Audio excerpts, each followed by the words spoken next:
Depeche Mode had probably been going, as far as the media were concerned, as far as I was concerned, no more than 9 months, maybe 10 months. And Dan said, I've got to tell you some news. Vince is leaving the band. I went, he can't be leaving the band. We've only just got there. We've just had 3 hit records. And Vince is leaving. My initial reaction was hell. There was, is he coming back? Is he not? Has he gone for good? The deed was done, yeah. It's like packing in your girlfriend, you know. You can't go back, you know. Yes, he's definitely gone for good. Then there was a period where, from our side of stuff, do you think Depeche are going to continue? I think at press, people were, well, they're just going to implode now, because, you know, what's going to happen? There's not going to be a Depeche Mode. And I remember people being very interested in what Vince was going to do and Vince's next project. He announced it at such an odd time. I'm not even sure if the album had been released. It's like, what the hell are you doing? You know, you've got the sort of opportunities that most people would kill for.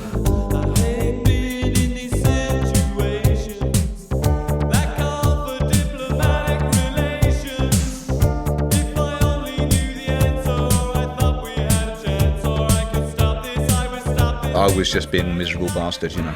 I think that I was going to do something.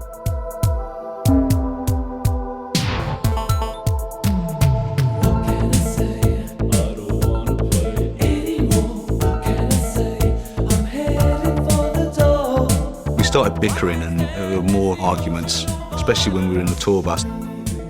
And I just got fed up with it, really. He came to me and he said, you know, I don't think this is something I want to do, and I don't like all the questions we get asked. I don't like doing interviews. I don't like doing TV. I didn't like touring.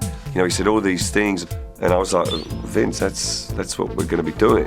I think the band were really pissed off. I know they were, you know. I think that because they felt I'd left them in the lurch.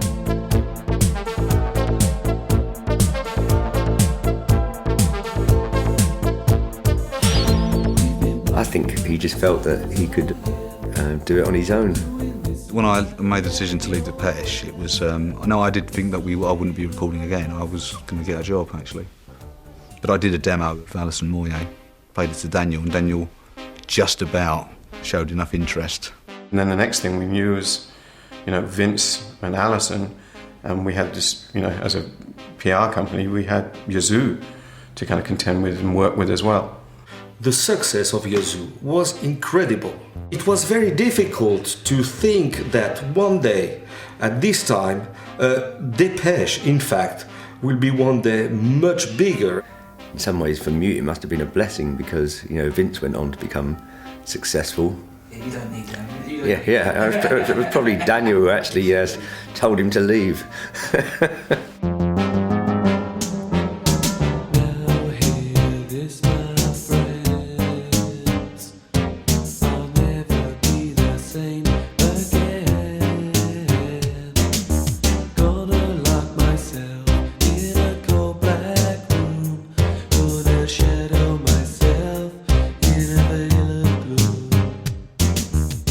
Daniel was kind of, I don't know whether by design or by accident, was fairly good at shepherding the situation.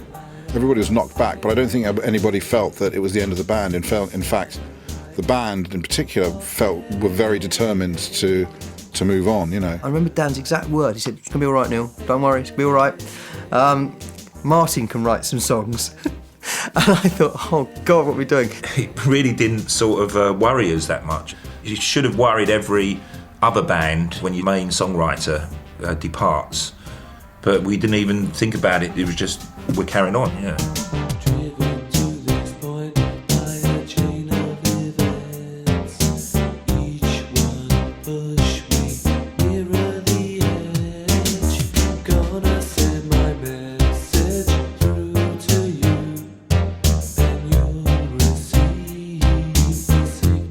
We discussed what we were going to do about replacing Vince, and we thought, well, the band thought that they wouldn't be a straight replacement initially because to kind of draft somebody into the band, but they needed an extra keyboard player for live.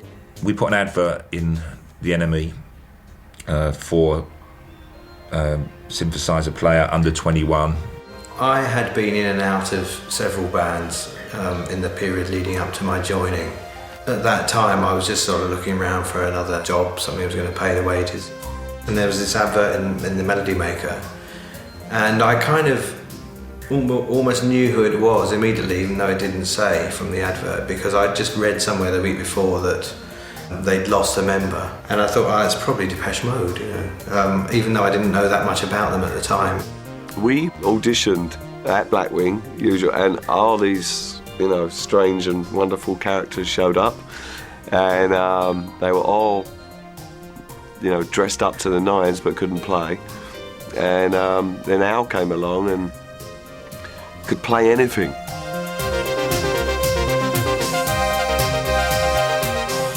We thought we'd really get him by like asking him to play like a, you know, a bass line and a melody at the same time, and you know, he did it, and we were like, wow, this guy's like amazing. When I went to the initial audition, it did seem very simple what they were asking me to do, you know, very simple one-line tunes and a bit of backing vocal. But apparently many people had struggled to do that, and I didn't. And I think they were a bit intimidated by him as well, because he was such a good keyboard player. You know, they were struggling playing the notes. He was just kind of, you know, reading the newspaper and playing at the same time.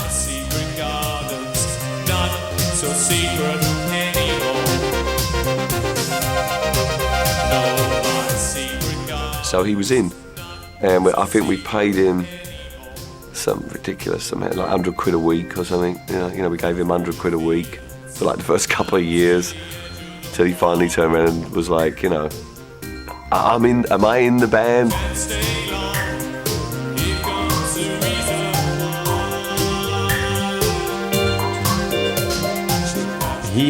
It wasn't initially apparent, it was a steadying hand. It was more like a band who were together than three guys and Vince who wasn't having a good time. So in that sense, the machine was not broken, it was just changed.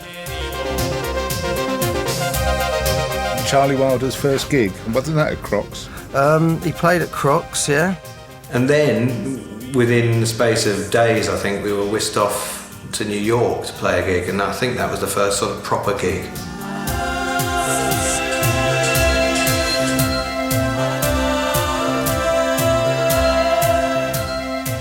We did Top of the Pops and then got Concord over for our first gig, so we didn't go on stage at the Ritz till 3 o'clock in the morning. None of our synths were working. Dave, meanwhile, had decided to have one of his tattoos removed, and it all gone septic, so we had a lead singer, a dancing lead singer with a septic left arm, like in a sling, so it didn't look very good. And I remember we came off and it was really tight. It must have been about 5 o'clock in the morning we got out of that place, and the Ritz. And this bloke shouted to us, "What happened to you guys? You used to be good." We all of us remember that comment and feeling really down. And it was just one of those tours, you know. It was just it wasn't that successful.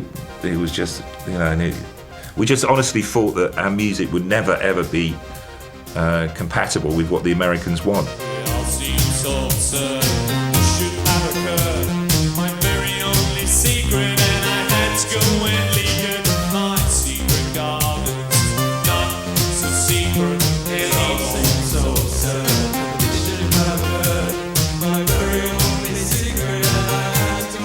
The other three decided that they wanted to make a Broken Frame on their own. Otherwise, it would have been perhaps perceived that Alan was just pulling the strings as people thought Vince was. So people got confused, and I think a lot of fans thought that after the first bout of touring, Alan had left because the album came out and he wasn't mentioned on it. But for them, it was the best move because they wanted to prove that they could do it on their own.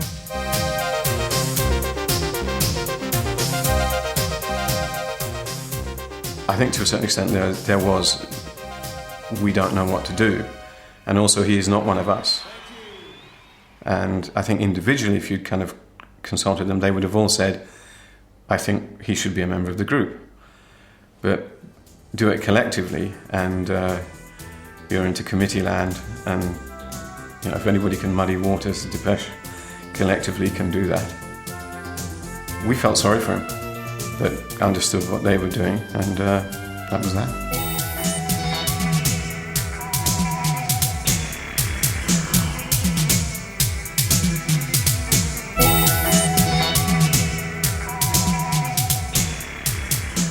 We went in the studio, and Martin was given the tall order to come up with like 10 songs.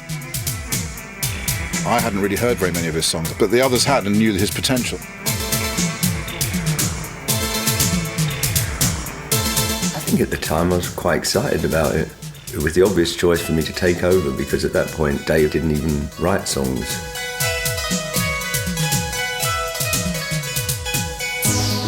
Well, Martin was in some ways a more experienced songwriter already than Vince. Martin had been writing songs since the age of 14, and he wrote some fantastic songs then, of which some of those songs he wrote then made it onto A Broken Frame. I knew Martin wrote good songs because I'd heard his previous band, Norman and the Worms. They were kind of quite unconventional. His taste is so oddball as well. I think that's reflected in his songwriting. It would have been weird doing Speak and Spell Part 2 with the nature of Martin's songs. They were much more complex melodically. I just don't think it would have worked to make that kind of record.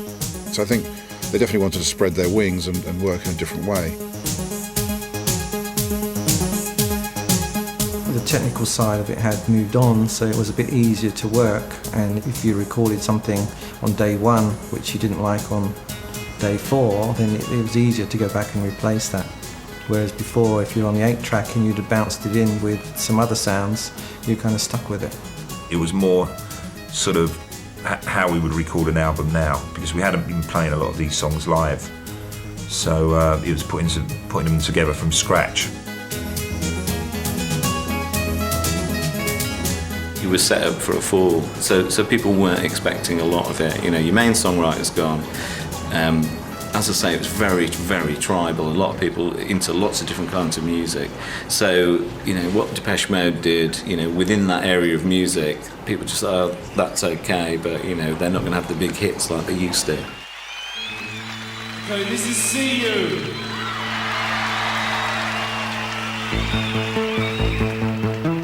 We didn't have a vision at all. We were sort of torn between being a pop band on smash hits and sort of a cooler alternative band. Peel was playing the band, Peter Powell was playing the band, Janice Long was playing the band. So in terms of the credible end of Radio 1, the after 4 o'clock going into the evening, where you wanted, as a promotion man, you absolutely wanted your band to be embraced. They were embracing the band. It was more the guys in daytime radio who just didn't really didn't quite understand a band that were all keyboards. Neil knew that it was going to be really hard to get over on the radio, and of course they hated it. By that time we were already hated by radio DJs, and they would often comment on how doomy we were. When See You came out, I don't think it did, in terms of trying to get to where I wanted to get, achieve very much more. Yeah, we got on the radio, yes, we did some TV. We probably did some TV in those days that we shouldn't have done, which I kind of felt was probably my fault, but I was so desperate to move the band forward and to get more people to know about them and to break the band into a bigger arena, that we probably did stuff that, you know, in retrospect, I probably would never have allowed them to do if I'd have been a few years older.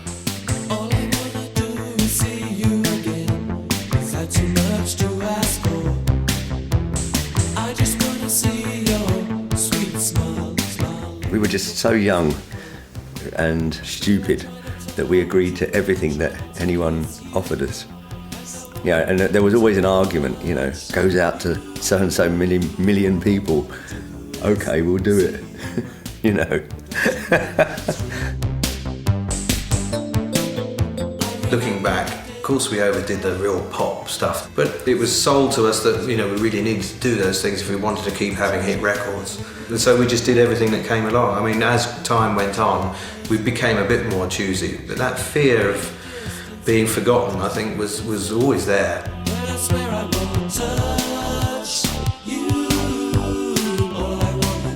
See You, which was the first single from Broken Frame, was probably more poppy than the singles from Speak and Spell in a way, but a lot of the other songs on Broken Frame are much darker, like Francie said. So the video for See You wasn't particularly dark, was it? No.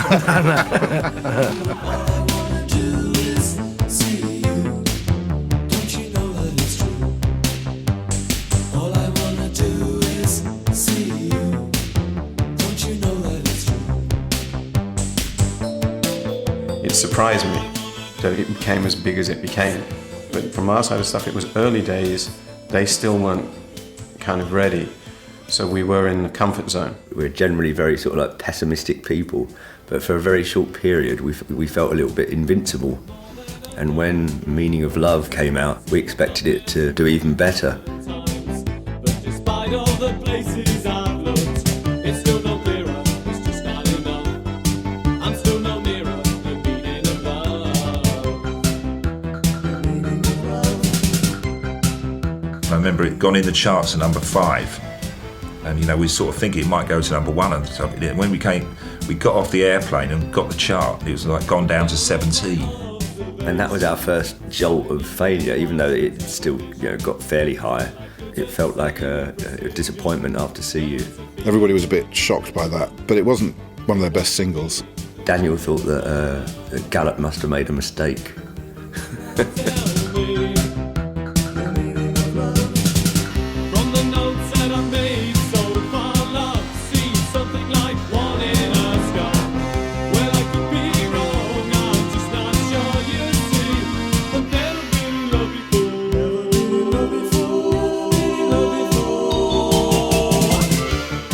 It was a bit too teeny. I don't blame the press for not giving us much respect in those days. There was, lots of like teen magazines around, like Smash Hits and things like that.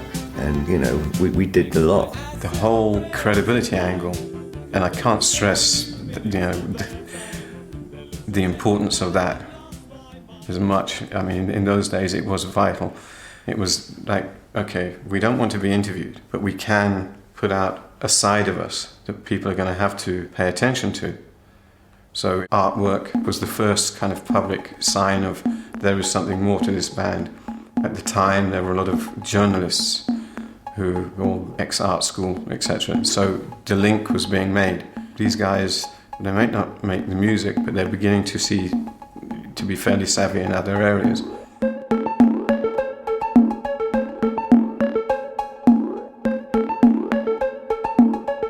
Well, it was remarkable. I remember when I first saw the Polaroid, it was just unbelievable. And so after I processed them all up and Daniel came down to Rotherhithe here, to the studio. I popped down to have a look and I was just looking on the light box and I'd seen these images, I just thought they were fantastic. I couldn't quite believe how strong it was. When we actually saw the cover, we thought it was quite a stunning picture. And it did go on to win awards. Well, it was Sleeve of the Year, wasn't it? And it's just an amazing picture. Fantastic picture. He made up for Speaking Spell. I think it's one of the best things that we've done, actually. Probably the greatest colour photograph ever taken, I think. I've been egotistical enough to say that and say, okay, find me a better one.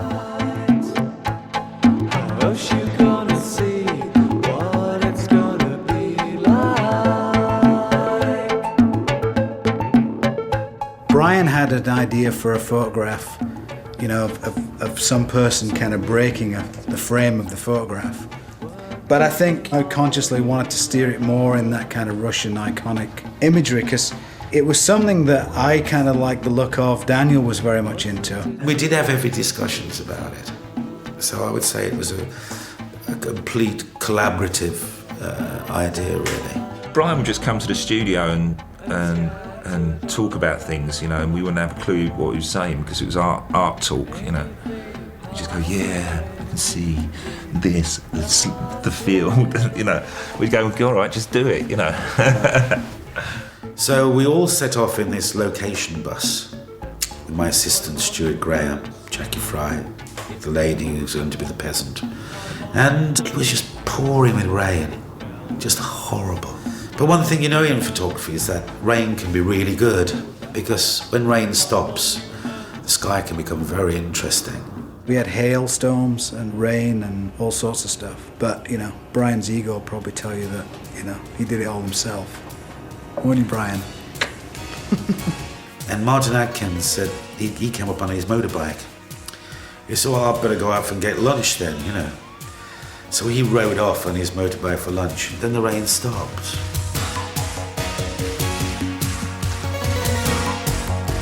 It was just one of those, as he would say, the magic was there, It was the magic. It was the magic.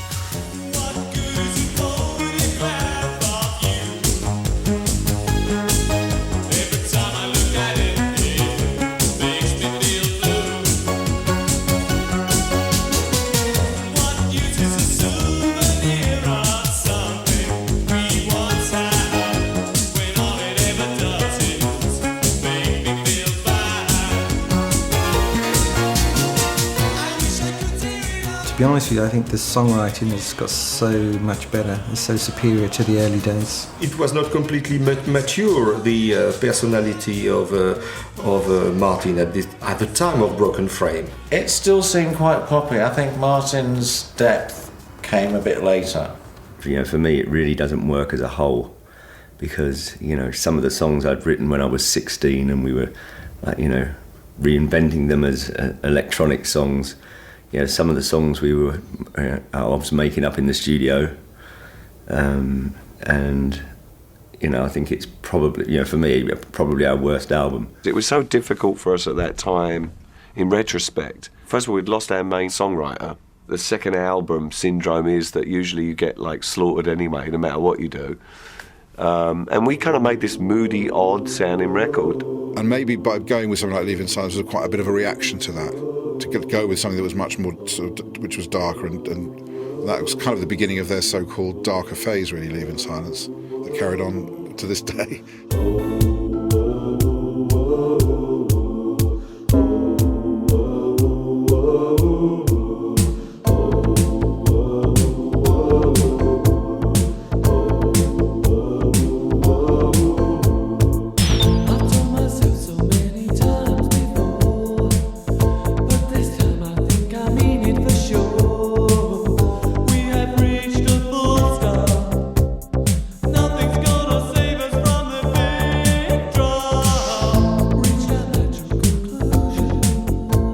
I look back fondly on Leave in Silence. I think that was a turning point for us, and realised that maybe that was, you know, a way to go forward. Leave in Silence was kind of like a watershed. That's where things started to come together, where they started to take themselves fairly seriously. We felt, I think, more comfortable in that mood. That was definitely where Martin was, melodically. And I've always said, and I've always thought, Martin writes beautiful melodies. And lyrically, it's just a lot more melancholy. Put it to one side. This is not a pop group. This is not a band that's making 3-minute crappy pop songs. This is a band that's got longevity. This is a band that you want to go and see live.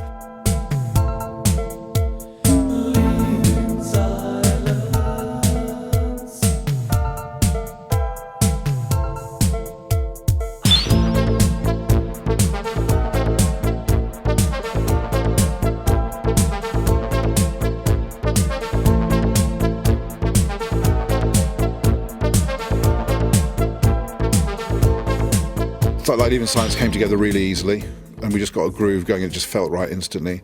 And then I think one of my favourite songs on the record is the Sun and the Rainfall. I love that song. It's a really good song, but I'm a big believer that songs that are put at the end of albums, you know, always get lost. And that's one particular really good song that I think gets lost because it's the last track of the album.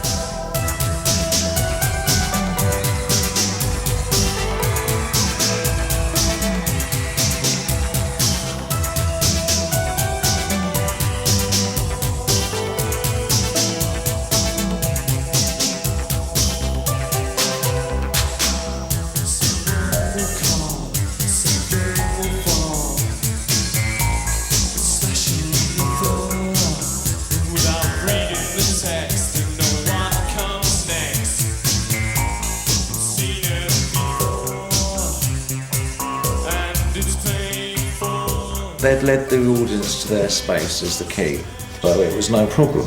Now obviously, if their audiences decided they didn't like the tougher stuff, they could have been in a lot of trouble, but they didn't, so they were fine.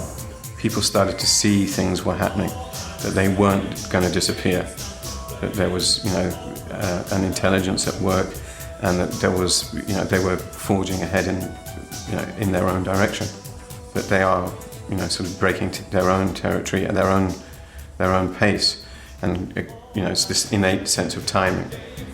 It was becoming apparent that, you know, they were here to stay.